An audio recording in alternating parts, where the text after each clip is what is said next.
All right. Thanks so much for joining us. We're so glad you're here and we're excited to learn with you today in this Wednesday workshop. Our focus today is creativity and LXD.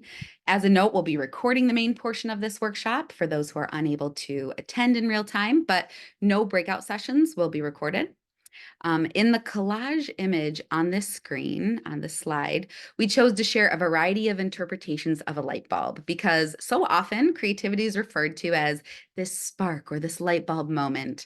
And we want you to remember that there are so many variations on how to represent a bulb, and that's only a standard bulb. As a matter of fact, there are a ton of different shapes of light bulbs and lamps, and I may have found myself in a rabbit hole trying to determine how many there are, and there are a lot, let me tell you that. So this image on the screen displays just a basic variety of light bulbs and lamps, and there are more variations that occur when you get to their base and length options of a bulb or a lamp. And this is our reminder that creativity is different in all of us. And to think about, what does your creativity bulb look like? And we might not even be able to fathom what somebody else's creativity bulb looks like. And all of these bulbs bring light. So that's what makes collaborative creativity, get ready for it, extra enlightening. We are faculty from two programs at Michigan State University, the MA in Learning Experience Design and the MA in Educational Technology. My name is Candace Robertson, she, her, and I am the Assistant Director of Student Experience and Outreach.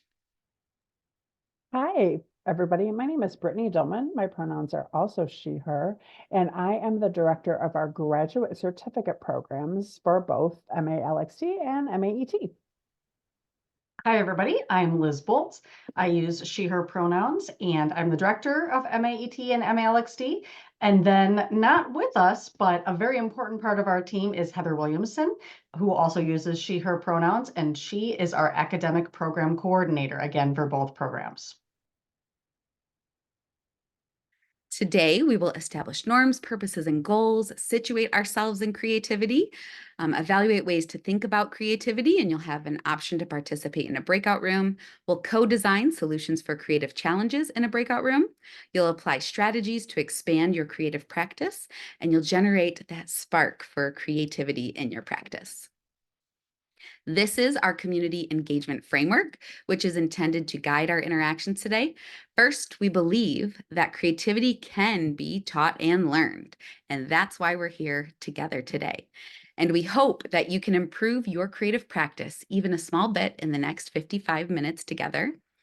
We are all co-learners, and this is a part of a bigger journey. We only have an hour together today, which will only scratch the surface, and we're going to move very quickly, and you might not complete things, and that's okay. You will have these resources and additional resources so that you can explore on your own, and you'll have the opportunity to leave this session with an artifact to guide you in your practice.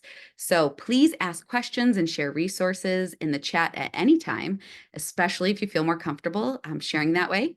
And because this is a time for us all to connect. So speaking of connecting, we ask that you move up and share when you want to push yourself or when you feel comfortable sharing, and that you move back and listen and observe as well to gain insights from everyone, because we all bring our own expertise to this space today. And we're so glad that you've decided to bring your expertise into this space with us today. If there are any other norms that you would like us to include on this, please go ahead and feel free to share those in the chat and we'll get those added. And now we're going to situate ourselves in creativity. So we asked you a question from the short scale of creative self, and we have a pie chart on the screen with your responses. And we can see that your perceptions are that we are predominantly definitely, yes, creative individuals, and we see ourselves as creative individuals. And then there are almost half of us, like we're pretty close to that, somewhat yes.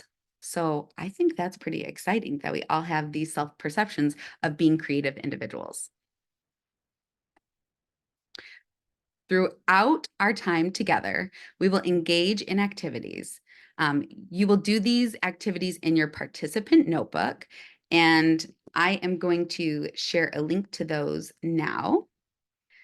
And you have two options in the links that I just shared.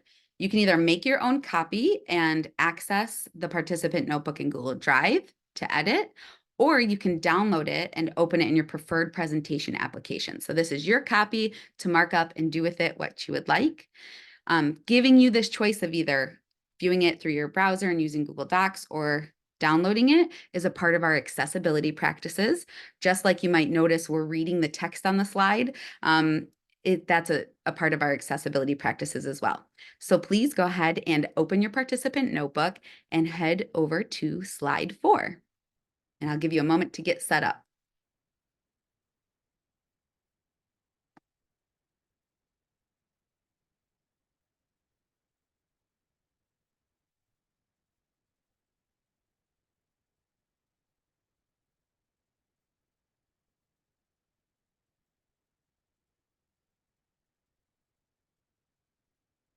Okay, once you're on slide 4, we're going to give you a brief moment to self-reflect on these 3 questions. What's your personal definition of creativity? Where and when do you feel most creative? And if you had to summarize your creative process into a few key steps, what would those steps be? So take a brief moment to quickly reflect. And if you're feeling like it, we would love for you to copy and paste your definition of creativity into the chat so that we can all learn from each other's definitions, if you feel up for that sharing. And Candace, we have a note from a participant that Yeah, it's actually slide 10 in the version that they're using.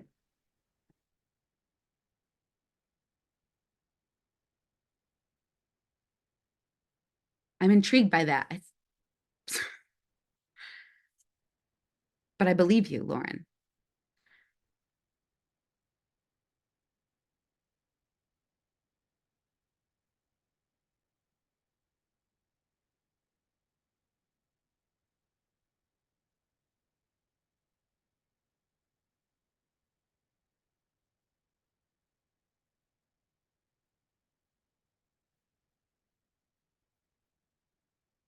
Give you like 20 more seconds to reflect on those.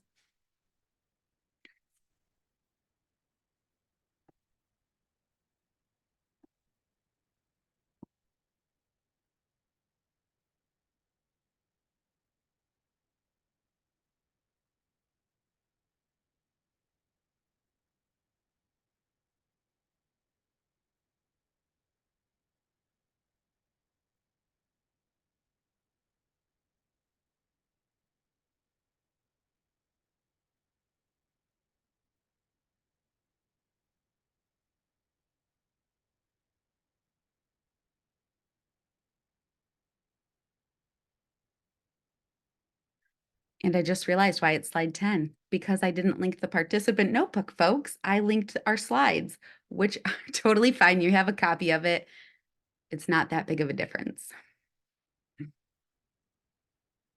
Thank you so much, Lauren. Links, gotta love them, right? All right. So creativity is messy. That's the study of it is even messier. So that's why your personal definitions and interpretations are so important in this work. And the complex aspects of creativity have led numerous scholars to develop comprehensive frameworks that describe what creativity is, explain how it can be developed, discern creativity levels, and clarify why some ideas or products are more creative than others. All right, this is Liz speaking. We're going to share some leading ways that we can think about creativity. And we invite you to explore and evaluate 5 of the models and frameworks that are used in the field of creativity. So as you read them, we'd like you to interact with them and evaluate them for your practice and your own working definition and understanding of creativity that you just kind of developed and worked on.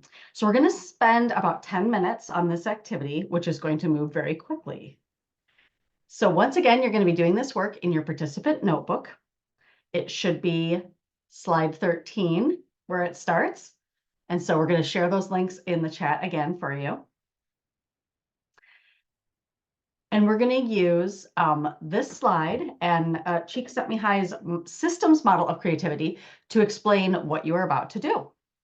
So we're going to ask that you read and consider the definition and examples that are on the left. Then you'll find a GIF that represents the model to you or captures your response to the model. You can insert a GIF from within inside of Google Slides through the Insert menu. And if you'd like to insert a meme or an image instead, totally go for it. And we'd like you to try to spend about 90 seconds on each model or framework so that you have enough time to create a reflective haiku by the end of our 10 minutes. So we recognize that when we come to these workshops, especially large workshops where maybe you don't know a ton of folks, people want to participate in different ways. So we'd like to offer you some choice in how you explore these frameworks. So you can decide if you would like to work by yourself or with others. If you'd like to work with others, we're going to group you by birthday. So on this slide, we've shown you that you can work independently by yourself, or you can work with others if your birthday is from January to June, or with others if your birthday is from July through December. So based on your choice and your birthday, you can either remain here with me, which is stay in the Spartan room, and that's to work independently. So we'll just keep it quiet and work independently, or you can join the Spartan color breakout room that meets your birthday criteria. So green is January to June and white is July through December. So to join the breakout room, you can click the blue join button, and then we're going to come back together in about 10 minutes.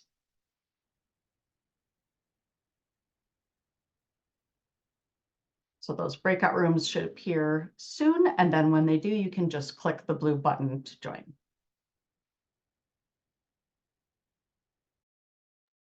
I have opened the breakout rooms. This is Brittany. So if you want to pop over, feel free. Otherwise, it will be quiet in this space.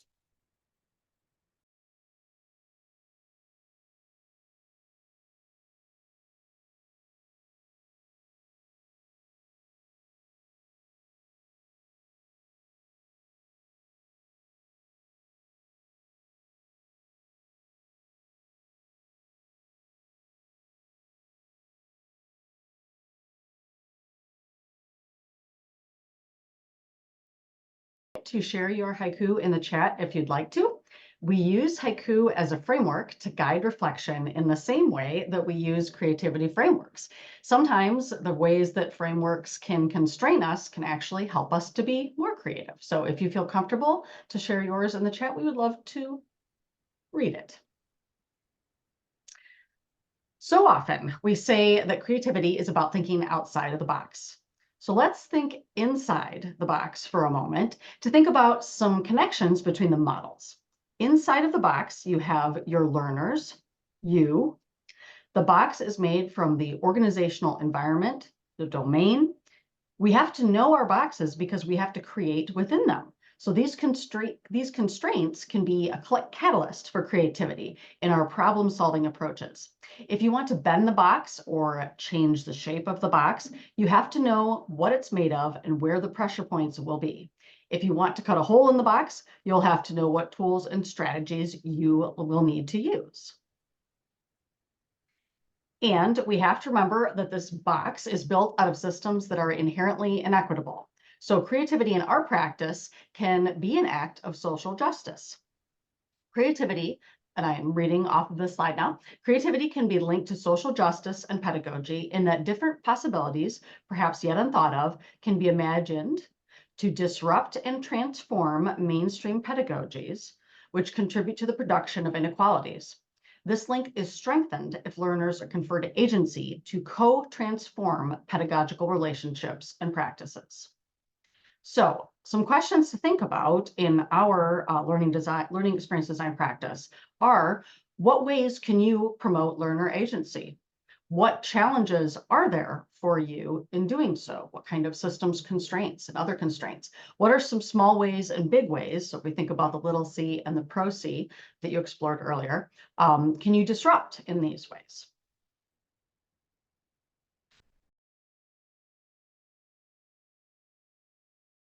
Hello, friends. This is Brittany. And you have not heard a ton from me because I've been doing a lot of stuff in the background to try to keep all of our things moving. And I'm so excited to move us into a phase where we're going to keep thinking about the learner agency and other creative challenges that you brought into this space to hopefully co-design some new solutions. So here is the results of the second question from your check-in survey at the beginning. You identified, and this was a qualitative thematic analysis on the fly. So I hope I have captured and combined things in ways that keep the ideas together. So some of the creativity challenges that you named were accessibility, visual and layout aspects of design, creative new activities and assignments, faculty onboarding, student creativity, tools, AI, and creativity. And there was this whole sort of theme about perfectionism and logistics and priorities and starting a project. And so those sort of seem to fit together. So what we would love to have you do is for this next activity to meet back in your participant notebook, which is a copy of these slides. So we will be on slide 31. And in this, we're going to put you into some breakout rooms. These are different breakout rooms than you were just in. And as I'm going through these, if you have any questions about the logistics, let us know because it'll be easier to answer them here. So phase one of your breakout room, we'd love you to do a quick round of introductions. There will be 3 or 4 people in each breakout room. And make sure you know what your problem is. I have named the breakout rooms, the problems or challenges from that list on slide 29. And then we'd like you to individually take a couple minutes to brainstorm ideas that address that challenge. We know from research that the best way to brainstorm is individually first and then collaboratively. So I'll message you when phase one should be ending up, and then you'll move into phase two, still in your breakout rooms. You're going to share your favorite idea and bring those together and kind of see what things stick and what's kind of coming out of that. Then for phase three, Candace is going to take you through her metaphor for how that will work. Yeah. So we always use yes and, which is from the field of improv. So you want to build on someone else's idea. We're not saying no, but yes. And what if this happened? And then I like to think about the kids' toy, Bop It. So you can either flip the idea, you can twist it and tweak it to give it a little bit of a new variation, or you can what I call bop it. And that is when somebody shares something and what you have thought of is no connection to what they shared, but it sparked an idea somewhere else. So you can go ahead and bop in and say, that's right. And this made me think about something completely different. And here's that twist on it. And then you're going to refine it and make it novel and promote that learner agency that we discussed. I don't see, this is Brittany again. I don't see any questions coming in the chat. So I'm going to open the breakout rooms. There should be a blue button for you to join, and then look out for a chat reminder for me that you should be ending phase one. And we'll see you back here in about 10 minutes or so. And what I hope is not creepy, one thing I realized tonight is when you use breakout rooms, I can see the microphones of like when people are talking, but it was really helpful to be able to know like what rooms were taken off and stuff like that. So thanks for your flexibility. I know we added some people, and let's keep this party moving. So we would love to give you a chance. If there were any super cool ideas that you want to share in the chat that came out of your groups, please, you're welcome to do so. You're not required, but we would like to take a minute. And we realize that the slide numbers are completely off the game, but it might be slide 34. It might just be these 3 beautiful light bulbs, but we'd like to take just a minute to give you a chance to reflect. What were your strengths during that activity? Is there anything in that type of activity that you'd like to get better at? And what does that tell about your creative practice? We'll give you 1 minute to think on those right now.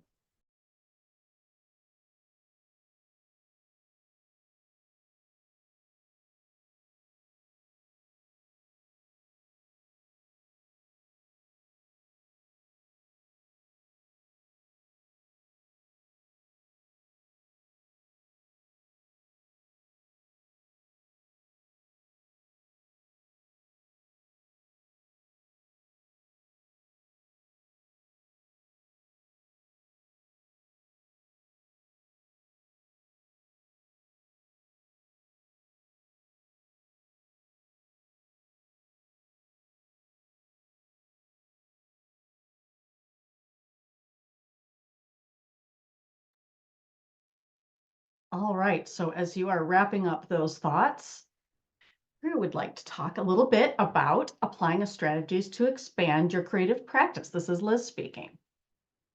So here are some research-based practices for building our creativity. First, we can play, find problems, a little bit like we did today, just brainstorm, get creative. Two, be on the lookout for opportunities and unexpected connections. Number three, change your perspective.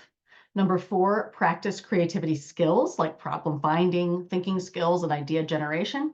And number five, dare to create, take risks, share ideas, make stuff. And this is Candace speaking. Outside of a light bulb, there are other ways to generate light, like a match or a sparkler.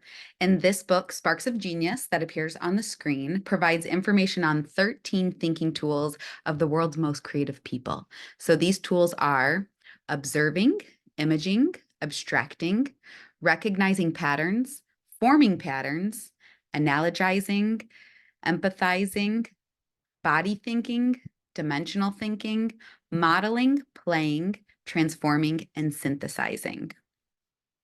And we're going to apply some of these tools by bouncing back to how we started today and asking you about your personal definition of creativity, where you feel most creative, and summarizing your creative process. But we're going to transform them with this new creative spark. So go So, ahead. mm, Yep. And head back over to your participant notebook. this is Brittany. That participant notebook might be slide 40 or it might be a different number. But the first activity we'd like to have you engage in is to practice the tool of analogizing. I have a hard time pronouncing that one. So this is where you're going to try to find a functional resemblance between two things that are otherwise unlike. And we don't need a metaphor and we don't need a simile, but we want you to think about something that your creativity might not be like, but is to be able to compare it to. So to get you started, you might want to say my creativity is, and then you could finish a sentence or add a drawing or a picture to represent your analogy for your definition of creativity. We'll give you a couple minutes to think about that. This is not necessarily supposed to be easy and there are no right answers.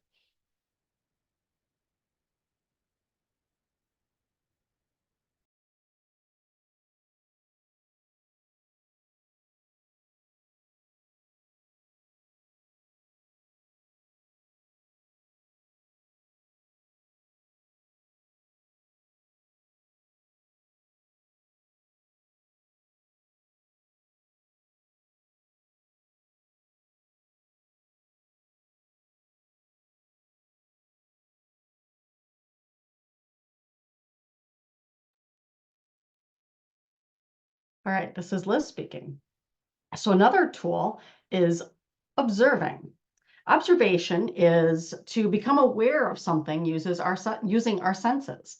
And so senses such as, here's a prompt, observing your current workspace. What can you see? What can you feel? What textures are there? What smell? Taste? Maybe be careful about taste in your workspace, depending on what's there. If you have ice cream in front of you, feel free. And sounds. And then it's also important to recognize, when we're talking about observation, that there are many human differences involving the senses. So there are visual impairments, or folks that are deaf and hard of hearing experience sound and visual elements in different ways. So we just want to acknowledge that there are many different ways that we can sense and observe the world. So for right now, let's just take a minute and observe your current workspace using your senses.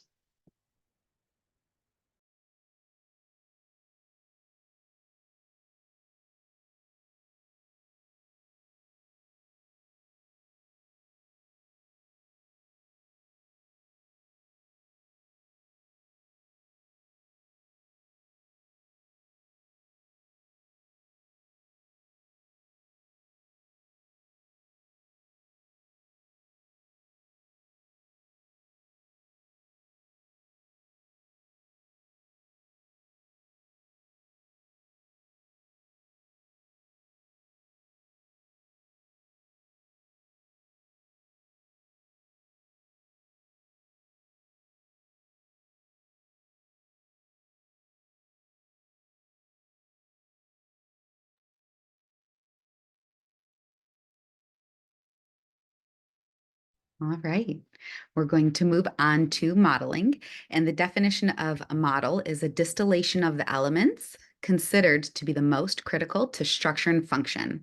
So think about what is essential for the function of that thing you're representing. And you're going to represent it in a more accessible way. So you can think about a model as an analogy plus an abstraction in a new dimension. And you're going to now, as your prompt, create a song or a melody or a rhythm that models your creative process. So, what does it feel like in music form? So, go ahead and use Chrome's Songmaker Lab to play and create something. And then, if you're feeling like it, copy that link. And there's an image in the lower right corner that shows you how to save using that check mark icon in the save button. Feel free to share it here. Also, feel free not to share it here and to just plug it into your participant notebook to play with later too.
Hi, everybody. This is Brittany again, and I realize that probably we have sparked music creativity for some of you. So if that is where your energy is, that is fantastic.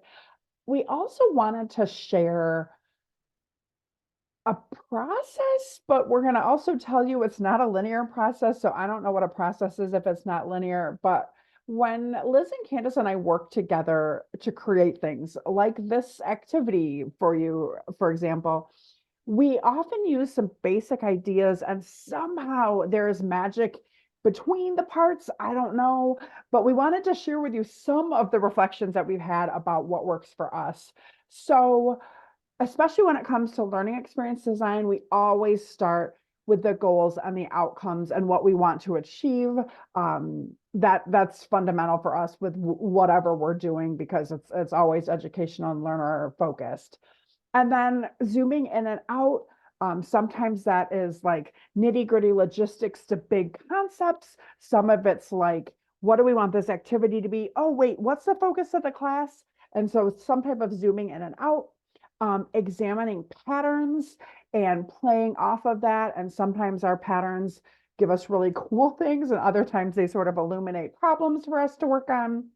And then trying to find new patterns. And often that's a yes and, or I feel like I often play the role of asking a really bad question, but that often sparks somebody else to have an idea. So I try to do that as often as possible. And then breaking patterns when we need to. We often find inspiration in really bad uses of alliteration, which are also very good uses of alliteration. So if you're like a color person or a Star Trek memes person or something like that, that can be a way to sort of scaffold and frame the tasks that you're doing, especially for learning experience design. Um, and then probably the hardest one, and I think some of you have gotten to this in a couple different ways of, you got to keep going, but then eventually it's got to be good enough. And Liz, Candace, and I will tell you, we are terrible at answering the question, when is it good enough? We are quite perfectionistic folks, but there is good experience to be able to say, hey, let's see if this one is good enough for now. And so those same questions or prompts are in your participant notebook for you if you are getting stuck in a creativity process. And we hope that you could return to that list at some point to get unstuck so that you can re-spark. Right now, we would actually like to revisit your self-perceptions. We have a little end of our session Zoom poll. You might recognize some of the questions because they're a little similar, but then some are different. So if you can give us your best info, and I'm going to stop talking so you don't have to multitask.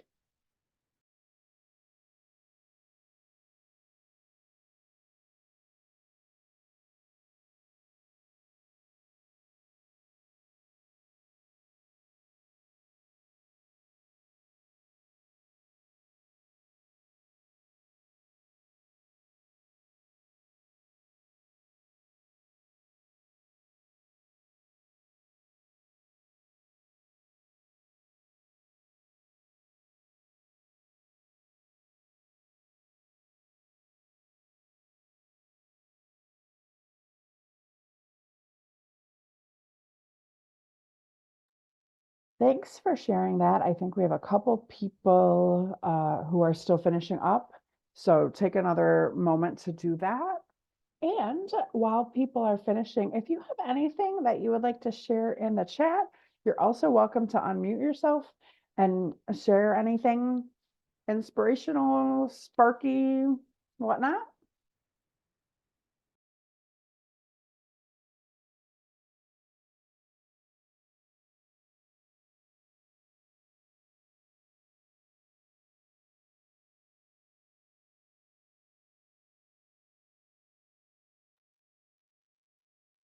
All right. Well, keep those ideas flowing if you have them, and any other comments in the chat. And thank you for sharing your self-perceptions as well. We would like to share some additional resources for you, because we know that this was only, as Candace mentioned at the beginning, just scratching the surface of the topic that we are exploring today. So here are some resources that we encourage you to explore that helped us help guide us as we built this, but also that expand beyond this. And finally, we are excited to announce, and we would like to invite you to join us for the MALXD Workshop Sprint Series, which will be online May 2nd and May 3rd, 2024. The sessions include sessions and workshops on social justice and learning experience design, accessibility and learning experience design, artificial intelligence and learning experience design, and creativity and learning experience design, which you just experienced today. So if you have any other questions, we are always happy to reach out. We know that, again, we would love to keep this conversation going all night, and many of us could. So if you have questions or want to learn more about our programs or what we do, you can reach out to us at malxdegree@msu.edu, and we'll put that in the chat as well as a link to register for the workshop. And with that, we just want to thank you so much for your time. Yes, that event is free, the Workshop Sprint Series. So we want to thank you for your time today. And again, feel free to reach out to us at any point in the future. We enjoyed this so much. We love co-learning with folks, and we hope this was a valuable experience for you all. So hope you have a great night. Thank you so much. Thanks, everyone.